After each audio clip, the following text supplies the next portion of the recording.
All right, Miles, let's talk Chargers, LA Chargers here for a little bit. This is a team, they have a lot of the right pieces. Obviously, Justin Herbert is a superstar elite quarterback. They've got a great running back in Austin Eckler. I think their defense has some superstars as well. Bosa, Derwin James, to name a few. They are in a position to make a deep playoff run if they can keep some core pieces together and give Justin Herbert the playmakers he needs to continue to progress in his career. And there's exciting news out of LA showing that the Chargers are making huge moves at key playmaker spots to support Herbert. Yeah, Nick, and you talk playmakers, you talk Justin Herbert, who has a lot of playmakers on his side of the ball, but the Chargers have had a lot of playmakers throughout history, and that's why I want to know in the comments below, who is your favorite Chargers wide receiver of all time, Nick? I have an interesting one, maybe not the most talented player, but he's very, very interesting player, and that's Eddie Royal. I thought he was a very interesting Chargers receiver, so let us know, though, in the comments below, who's your favorite Chargers receiver of all time? But Nick, what do you got on the Chargers? Yeah, so going into the offseason, the rumors going out the entire NFL sphere involving the Chargers is that there were a lot of players, a lot of big name players that were on the chopping block due to salary cap constraints. A lot of people thought, a lot of supposedly smart people thought the Chargers would have to cut severe portions of their roster just to make it into next season. Those reports appear to be false, according to the latest moves by the LA Chargers. This is according to CBS Sports. The Los Angeles Chargers will have both Keenan Allen and Mike Williams on the team in 2023 and have them at a slightly reduced cost. According to ESPN, the Chargers restructured the contracts of both of their star wide receivers, saving about $14 million against their books for next season. Allen was set to count for $21.7 million, while Williams was on the cap for $19 million.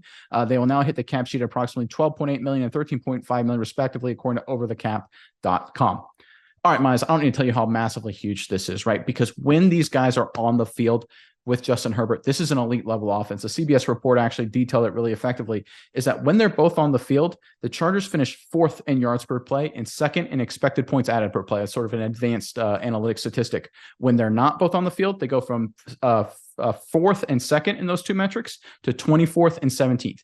Elite, winning Super Bowls, to average, one and done the playoffs. That's how important it is to get these guys on the field and keep them together. And that's why I love that Tom Telesco and company there for the Los Angeles Chargers did what they had to do to keep Justin Herbert's weapons in the building. I think this is a genius move by the Chargers. They could have fallen into temptation to try and, we got to think way ahead of the future, maybe manage cap a little bit better. No, you've got a window now. Take advantage of it. Smart move by the Chargers. Give me your thoughts on this, Miles. What are you thinking? Yeah, Nick, this is a really great move because when you look at the Chargers receiving core, this is probably one of the best, if not the best, full three-man receiving cores in the NFL. You think of any guys that I think maybe come close to this, potentially the Raiders, but I think all in all, Adams, Renfro, Malik Collins, not quite as good as the Chargers three. I think this is three very, very, very well-rounded receivers. All of these guys are really great in their own right. So being able to keep them all, as you said, this is going to elevate the Chargers' offensive play a huge amount, especially with the new offensive coordinator, with Justin Herbert.